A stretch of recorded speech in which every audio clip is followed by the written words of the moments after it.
ಓಂ ಶ್ರೀ ಗುರು ಬಸವಲಿಂಗಾಯ ನಮಃ. ಸರ್ವರಿಗೂ ಶರಣು ಶರಣಾರ್ಥಿಗಳು.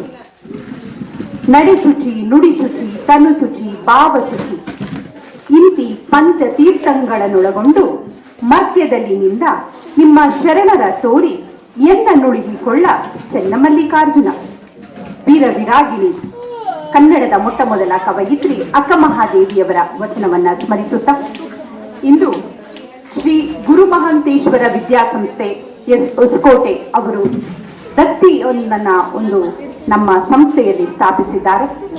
ಅದರ ಅಂಗವಾಗಿ ಈ ದಿನ ಶ್ರೀ ಗುರು ಮಹಾಂತೇಶ್ವರ ಹಿರಿಯ ಪ್ರಾಥಮಿಕ ಆಂಗ್ಲ ಮಾಧ್ಯಮ ಶಾಲೆ ನಗರ್ಲೆ ನಂಜನಗೂಡಿನ ತಾಲೂಕಿನಲ್ಲಿರುವಂತಹ ಈ ಶಾಲೆಯಲ್ಲಿ ಶಾಲೆಗಳೆಡೆಗೆ ವಚನಗಳ ನಡಿಗೆ ಎಂಬ ಕಾರ್ಯಕ್ರಮವನ್ನ ನಾವಿಲ್ಲಿ ಹಮ್ಮಿಕೊಂಡಿದ್ದೇವೆ.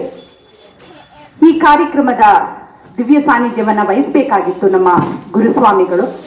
ಅವರು ಬಂದಿಲ್ಲ, ಹಾಗೆ ಪ್ರಭು ಸ್ವಾಮಿಗಳು ಬಂದಿಲ್ಲ. ಆದ್ರೂ ಕೂಡ ಅವರ ಅನುಪಸ್ಥಿತಿಯಲ್ಲೂ ಕೂಡ ನಾವು ಅವರಿಗೆ ಶರಣು ಶರಣಾರ್ಥಿಗಳನ್ನ ಅರ್ಪಿಸುತ್ತಾ, ಹಾಗೆ ಈ ಒಂದು ಸಂಸ್ಥೆಯ ಸಂಸ್ಥಾಪಕರಾದಂತಹ ಬಸವಣ್ಣ ಸ್ವಾಮಿಗಳನ್ನು ಕೂಡ ಈ ಒಂದು ಸಂದರ್ಭದಲ್ಲಿ ನಾವು ಸ್ಮರಿಸಬೇಕು ಅಂತ ಕೇಳ್ತಾ, ಹಾಗೆ ವೇದಿಕೆ ಮೇಲೆ ಉಪಸ್ಥಿತರಿರುವಂತಹ ವಚನ ಕುಮಾರಸ್ವಾಮಿರವರೇ, ಶಿವಪುರ ಉಮಾಪತಿರವರೇ, ಶ್ರೀಮತಿ ಶೋಭಾ ಮುಖ್ಯ ಶಿಕ್ಷಕರು ಹೊಸಕೋಟೆ ಗುರು ಮಹಾಂತೇಶ್ವರ ವಿದ್ಯಾಸಂಸ್ಥೆ, ಹಾಗೆ ಈ ಒಂದು ಶಾಲೆಯ ಮುಖ್ಯ ಶಿಕ್ಷಕರಾದಂತಹ ಶ್ರೀಮತಿ ಶ್ರುತಿರವರೇ, ಹಾಗೆ ಹೊಸಕೋಟೆ ಶಾಲೆಯಿಂದ ಬಂದಿರುವಂತಹ ಶ್ರೀಮತಿ ಉಷಾ ಶಿಕ್ಷಕರವರೇ, ಹಾಗೆ ಈ ಒಂದು ಸಂಸ್ಥೆಯ ಶಿಕ್ಷಕರನ್ನ ಕೂಡ ನಾವು ಸ್ಮರಿಸಲೇಬೇಕು. ಯಾಕಂದ್ರೆ ಈ ಕಾರ್ಯಕ್ರಮ ಒಂದು ಅದ್ಭುತವಾದ ಕಾರ್ಯಕ್ರಮವನ್ನ ಆಯೋಜನೆ ಮಾಡಿದ್ದಾರೆ. ಅದರಿಂದ ಈ ಶಾಲೆಯ ಶಿಕ್ಷಕರನ್ನ ಕೂಡ ನಾವು ಸ್ಮರಿಸಲೇಬೇಕು. ಶಿಕ್ಷಕರಾದಂತಹ ಸಹನಾರವರೇ, ರಾಜೇಶ್ವರಿರವರೇ, ಮಹಾಲಕ್ಷ್ಮೀರವರೇ, ಚೈತ್ರಾರವರೇ, ವಿಮಲಾರವರೇ, ಜ್ಯೋತಿರವರೇ, ಪಲ್ಲವಿ, ವಿಜಯಲಕ್ಷ್ಮಿ, ಪದ್ಮಶ್ರೀ ಎಲ್ಲರಿಗೂ, ಹಾಗೆ ಮುಖ್ಯವಾಗಿ ಈ ಕಾರ್ಯಕ್ರಮದ ಕೇಂದ್ರ ಬಿಂದುವಾಗಿರುವಂತಹ ನಮ್ಮ ವಿದ್ಯಾರ್ಥಿಗಳಿಗೆ ಮತ್ತೊಮ್ಮೆ ಮಗದೊಮ್ಮೆ ಕನ್ನಡ ರಾಜ್ಯೋತ್ಸವದ ಶುಭಾಶಯಗಳು ಹಾಗೆ ಶರಣು ಶರಣಾರ್ಥಿಗಳನ್ನು ಅರ್ಪಿಸುತ್ತೇನೆ. ಮಕ್ಕಳೇ, ಈ ಸಂದರ್ಭದಲ್ಲಿ ನನಗೆ ಅಲ್ಲಮ್ಮ ಪ್ರಭುದೇವರ ಒಂದು ವಚನ ನೆನಪಿಗೆ ಬರುತ್ತೆ. ಹುಲಿಯ ಬೆನ್ನಲ್ಲಿ ಒಂದು ಉಲ್ಲೆ ಹೋಗಿ ಮೇದು ಬಂದೆನೆಂದಡೆ ಇದ ಕಂಡು ಬೆರಗಾದೆ. ರಕ್ಕಸಿಯ ಮನೆಗೆ ಹೋಗಿ ನಿದ್ರೆಗೈದು ಬಂದೆನೆಂದಡೆ ಇದ ಕಂಡು ಬೆರಗಾದೆ. ಜವನ ಮನೆಗೆ ಹೋಗಿ ಸಾಯದೆ ಬದುಕಿ ಬಂದೆನೆಂದಡೆ ಇದ ಕಂಡು ಬೆರಗಾದೆ ಗುಹೇಶ್ವರ. ಆದ್ರೆ ಈ ದಿನ ನಗರ್ಲೆಯ ಗುರು ಮಹಾಂತೇಶ್ವರ ಹಿರಿಯ ಪ್ರಾಥಮಿಕ ಶಾಲೆ ಆಂಗ್ಲ ಶಾಲೆ, ಈ ಶಾಲೆಗೆ ನಾವು ಬಂದು ಮಕ್ಕಳು ಹೇಳಿದಂತಹ ವಚನ ವಾಚನವನ್ನ, ವಚನ ಗಾಯನವನ್ನ, ವಚನ ನೃತ್ಯವನ್ನ ಹಾಗೂ ಅನುಭವ ಮಂಟಪದ ನಾಟಕವನ್ನ ನಾವು ಕಣ್ತುಂಬಿಕೊಂಡು ನಾನು ಕೂಡ ಬೆರಗಾದೆ ಅಂತ ಈ ಮೂಲಕ ತಿಳಿಸೋದಕ್ಕೆ ಸಂತೋಷ ಪಡ್ತೇನೆ. ಜೋರಾಗಿ ಚಪ್ಪಾಳಿ ತಟ್ಟುವುದರ ಮೂಲಕ ಈ ದಿನ ಅಭಿನಯಿಸಿದಂತಹ ವಚನ ವಾಚನ ಮಾಡಿದಂತಹ ಎಲ್ಲ ವಿದ್ಯಾರ್ಥಿಗಳಿಗೆ ನಾನು ಅಭಿನಂದನೆಗಳನ್ನ ಸಲ್ಲಿಸ್ತೇನೆ. ಇಷ್ಟು ಜನ ಮಕ್ಕಳು ಇಷ್ಟು ಚೆನ್ನಾಗಿ ವಚನ ವಾಚನ ಮಾಡಬೇಕಾದ್ರೆ, ಗಾಯನ ಮಾಡಬೇಕಾದ್ರೆ, ನೃತ್ಯ ಮಾಡಬೇಕಾದ್ರೆ ಅದರ ಹಿಂದೆ ಇರುವಂತಹ ಬೆನ್ನೆಲುಬು ಯಾರು ಅಂದ್ರೆ ಶಿಕ್ಷಕರು ಮತ್ತು ಮುಖ್ಯ ಶಿಕ್ಷಕರು. ಅವರಿಗೆ ಜೋರಾಗಿ ಚಪ್ಪಾಳೆ ತಟ್ಟಿ ಮಕ್ಕಳು. ಹೀಗಾಗಿ ನೀವೆಲ್ಲರೂ ವಚನ ಕುಮಾರಸ್ವಾಮಿ ಅವರು ಹೇಳಿಕೊಟ್ಟಂತಹ ವಚನವನ್ನ ಕೇಳಿದ್ವಿ. ಈ ದಿನ ಕನ್ನಡ ರಾಜ್ಯೋತ್ಸವ. ಕನ್ನಡ ರಾಜ್ಯೋತ್ಸವ ಅಂದಾಗ ಒಂದು ಎರಡು ಮಾತನಾಡಬೇಕಾಗತ್ತೆ. ಎಲ್ಲಾದರೂ ಇರು, ಎಂತಾದರೂ ಇರು, ಎಂದೆಂದಿಗೂ ನೀ ಕನ್ನಡವಾಗಿರು. ಕನ್ನಡವೇ ಸತ್ಯ, ಕನ್ನಡವೇ ನಿತ್ಯ. ಕನ್ನಡಕ್ಕಾಗಿ ಕೈ ಎತ್ತಿ ನಿನ್ನ ಕೈ ಕಲ್ಪವೃಕ್ಷವಾಗುತ್ತದೆ ಅಂತ ಕುವೆಂಪುರವರು ಹೇಳ್ತಾರೆ. ಸಾಕಷ್ಟು ಜನ ನಮ್ಮ ಈ ಒಂದು ಕನ್ನಡ ನಾಡಿಗೆ ಆ ಕೊಡುಗೆಯನ್ನ ಕೊಟ್ಟಿದ್ದಾರೆ. ಕುವೆಂಪುರವರಾಗಿರ್ಬೋದು, ದಾರಾ ಬೇಂದ್ರೆ ಆಗಿರ್ಬೋದು, ಗಿರೀಶ್ ಕಾರ್ನಾಡ್ ಆಗಿರ್ಬೋದು, ಮಾಸ್ತಿ ವೆಂಕಟೇಶ ಅಯ್ಯಂಗಾರ್ ಆಗಿರ್ಬೋದು, ಮುಖ್ಯವಾಗಿ ನಮ್ಮ ವಚನ ಸಾಹಿತ್ಯವನ್ನ ಈ ಲೋಕಕ್ಕೆ ನೀಡಿದಂತಹ ಸಾಂಸ್ಕೃತಿಕ ನಾಯಕ ವಿಶ್ವಗುರು ಬಸವಣ್ಣನವರು ಆಗಿರ್ಬೋದು. ಇವರೆಲ್ಲರೂ ಈ ಒಂದು ನಮ್ಮ ನಾಡಿಗೆ ಕೊಡುಗೆಯನ್ನ ಕೊಟ್ಟು ಈ ನಾಡನ್ನ ಬಹಳ ಉತ್ತುಂಗದ ಸ್ಥಾನಕ್ಕೆ ಕರೆದುಕೊಂಡು ಹೋಗಿದ್ದಾರೆ. ಇವತ್ತು ನಾವೆಲ್ಲರೂ ಈ ನಾಡಿನಲ್ಲಿ ಹುಟ್ಟಿದೀವಿ ಅನ್ನೋದ್ರೆ ಅದೇ ನಮಗೆ ಒಂದು ಗೌರವ, ಒಂದು ಹೆಮ್ಮೆ ವಿಷಯ ಆಗಿದೆ.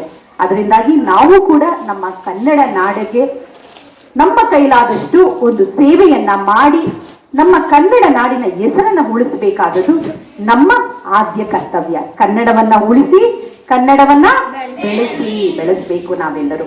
ಇಂದು ನಾವು ಕರುನಾಡಿನ ದೀಪವನ್ನ ಹಚ್ಚಿದ್ದೇವೆ ಅಲ್ವಾ? ಕರುನಾಡಿನ ದೀಪ, ನಮ್ಮ ಜ್ಞಾನದ ಜ್ಯೋತಿಯನ್ನ ನಾವು ಇವತ್ತು ಹಚ್ಚಿದ್ದೇವೆ. ಹಾಗೆ ಅದರಿಂದ ಒಂದೇ ಒಂದು 4 ಸಾಲಿನ ಒಂದು ಗೀತೆಯನ್ನ ಹೇಳ್ಬಿಟ್ಟು ನನ್ನ ಮಾತುಗಳಿಗೆ ನಾನು ವಿರಾಮವನ್ನ ಹೇಳ್ತೇನೆ. ಹೇಳ್ತೀರಾ ನನ್ನ ಜೊತೆ? ಧ್ವನಿಗೂಡಿಸ್ತೀರಾ? ಧ್ವನಿಗೂಡಿಸ್ತೀರಾ? ಹಚ್ಚೇವು ಕನ್ನಡದ ದೀಪ,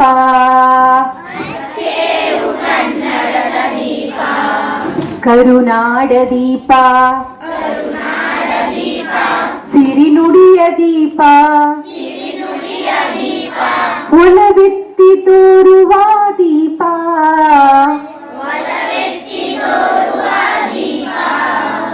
ಹಚ್ಚೇವು ಕನ್ನಡದ ದೀಪ,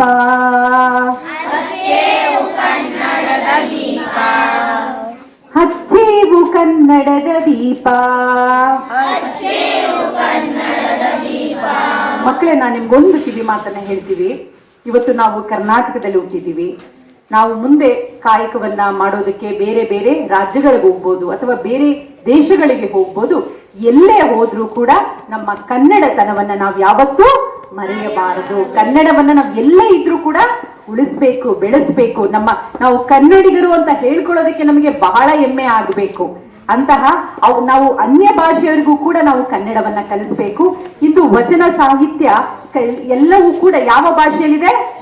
ಕನ್ನಡ ಭಾಷೆಯಲ್ಲಿದೆ. ಆದ್ರೆ ಇಂದು ಏನ್ ಮಾಡ್ತಿದ್ದಾರೆ ಅಂದ್ರೆ, ನಮ್ಮ ಕನ್ನಡ ಭಾಷೆಯಲ್ಲಿರುವಂತಹ ವಚನಗಳನ್ನ ಬೇರೆ ಭಾಷೆಗೂ ಕೂಡ ತರ್ಜುಮೆ ಮಾಡಿ ಕನ್ನಡ ಭಾಷೆಯಲ್ಲಿರುವಂತಹ ಕಂಪನ್ನ, ಆ ಸೊಗಡನ್ನ ಬೇರೆ ಕಡೆಗೆ ನಾವು ಪಸರಿಸ್ತಾ ಇದ್ದೀವಿ. ಅಂದ್ರೆ ನಮ್ಮ ಕನ್ನಡ ಭಾಷೆಯಲ್ಲಿರುವಂತಹ ವಚನಗಳಾಗಿರ್ಬೋದು, ಕಥೆಗಳಾಗಿರ್ಬೋದು, ಹೀಗೆ ಸಾಕಷ್ಟು ವಿಷಯಗಳು ನಮ್ಮ ಜೀವನಕ್ಕೆ ಬಹಳ ಪೂರಕವಾಗುತ್ತೆ. ಅದರಿಂದಾಗಿ ಇವತ್ತು ಶಾಲೆಗಳೆಡೆಗೆ ವಚನಗಳ ನಡಿಗೆ ಕಾರ್ಯಕ್ರಮವನ್ನ ಮಾಡಿದ್ವಿ.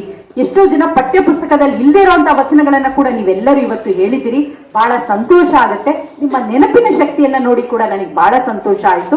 ಇದೇ ರೀತಿ ನೀವು ಅಧ್ಯಯನ ಮಾಡ್ತಾ ಹೋದ್ರೆ ಒಳ್ಳೆಯ ಸಾಧಕರಾಗ್ತೀರಿ.